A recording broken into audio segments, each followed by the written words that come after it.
कांग्रेस के नए प्रदेश अध्यक्ष करण मेहरा जी हमारे साथ में हैं। आज कई तरह की बात उन्होंने कही है और सहकारिता मामले को लेकर आपने बड़ा खुलासा किया है। बड़ी बात है। आपको लग रहा है कि सहकारिता में जो घोटाला हुआ है उसमें सबसे पहली जांच मंत्री के पक्ष में?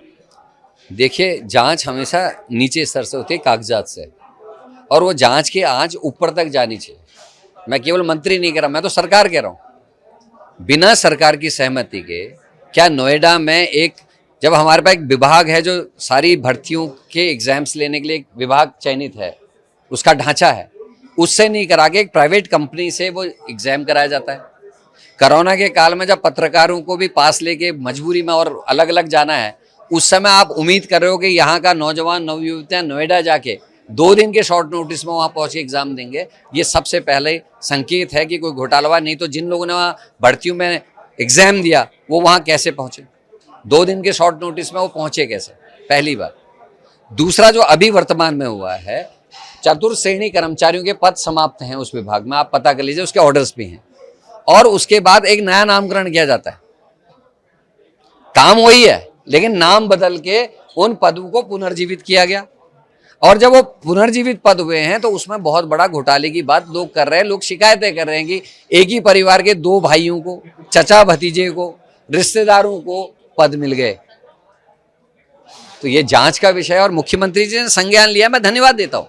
वो चाहते हैं जांच, उन्होंने कहा जांच कर, लेकिन हमारा विषय दूसरा है कि जब तक मंत्री जिस पे जांच जा रही है, आज जा रही है, वो मंत्री नैतिकता के आधार पर इस्तीफा दे या उनका इस्तीफा लिया जाए, और जब जांच पूरी हो जाए, निर्दोष हो तो उनको दोबारा से पद दे दिया जाए। हम कहीं मना नहीं कर रहे, हम विरोध भी नहीं कर सकते, हम क्षमा मांग लेंगे कि हमसे गलती हो गई। लेकिन अगर उनके रहते हुए जांच होगी, कौन ऐसा अधिकारी है जो कैबिनेट मंत्री की जांच करे, उसको दोषी करार दे दे? शामत आई है क्या किसी की? तो यही हमारा प्रश्न है, यही हमारी शंका है। कुंभ में भी कई तरह की अनियमितताएं हुई थी और सरकार ने जांच ही बढ़ाई थी, लेकिन वो जांच कुछ अधिकारियों पर रुक गई जो उसमें बड़े लोग शामिल थे, वहां तक वो जांच नहीं गई। तो आपको लगता है कि बड़े स्तर की जांच कुंभ मामले में होनी चाहिए? निश्चित ही बड़े स्तर की जांच कुंभ मामले में, चाहे ये मशीनों की खरीद है, चाहे वो कोविड जांच के मामले हैं। भाई, जिस आदमी को दोषी माना जा रहा था या आप लोगों ने, हमने जिसको दोषी प्रेजेंट किया, उसके संग क्या कार्रवाई हुई? उसके संबंध किससे थे? आखिर वो कुंभ में बिना कागजात के, बिना क्वालिफाइंग पोजीशन के वो क्वालिफाई कैसे कर गया? किन लोगों ने मदद की? किन मंत्रियों का उसके ऊपर संरक्षण था? सरकार के कौन लोग ऐसे थे जो उसको मदद कर रहे थे? जांच तो उन तक भी जानी चाहिए थी, उनकी गिरफ्तारियां होनी चाहिए थे। दोषी उसी का थोड़ा है जिसने लाके उसको वहां बैठाया, जिसने उसको वहां जांच करने के लिए नियुक्ति दी, जिसने उसको टेंडर मंजूर किया। उनके खिलाफ कार्रवाई क्या हुई, ये प्रश्न है। नए अध्यक्ष हैं, नया क्लेवर होगा आप संगठन में। आपने कहा कि बहुत बड़ा विस्तार नहीं होगा। अभी पिछले हमने जो संगठन देखा है तो कई प्रवक्ता होते हैं, कई महामंत्री होते हैं, 20-20, 40-40 सचिव भी होते हैं। तो इस बार संगठन का स्वरूप क्या रहने वाला, किस तरह से संगठन? छोटा और मजबूत संगठन होगा, प्रभावशाली संगठन होगा और अपनी जिम्मेदारियों का एहसास कराने वाला संगठन होगा, यही मैं कह सकता हूँ।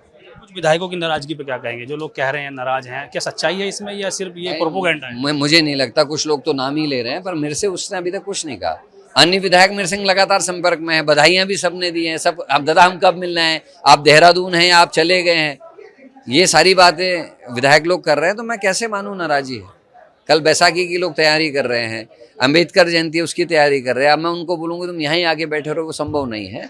जो आ रहे हैं उनसे बातचीत हो रही है, और चाय पानी के लिए अगर कोई बैठते भी तो उसको बताइए नहीं। ऑल इज वेल है संगठन के अंदर। All is well, all is well. धन्यवाद एबीपी गंगा से बातचीत करने के लिए। आप थे करण मेहरा, कांग्रेस के नए प्रदेश अध्यक्ष हैं, जिनका साफ तौर पर कहना है कि सरकार के अंदर जो घोटाले हुए, चाहे सहकारिता हो या कुंभ हो, उनकी एक निष्पक्ष जांच होनी चाहिए और संगठन के अंदर किसी भी तरह का कोई गुटबाजी नहीं है, किस तरह की कोई बात नहीं है। सभी विधायक एकजुट है और सब कोई में किसी में अगर कोई नाराजगी है तो उससे वो बैठकर बात करेंगे। देहरादून से अपने सहयोगी निशांत चौहान के साथ पंकज राणा, एबीपी गंगा।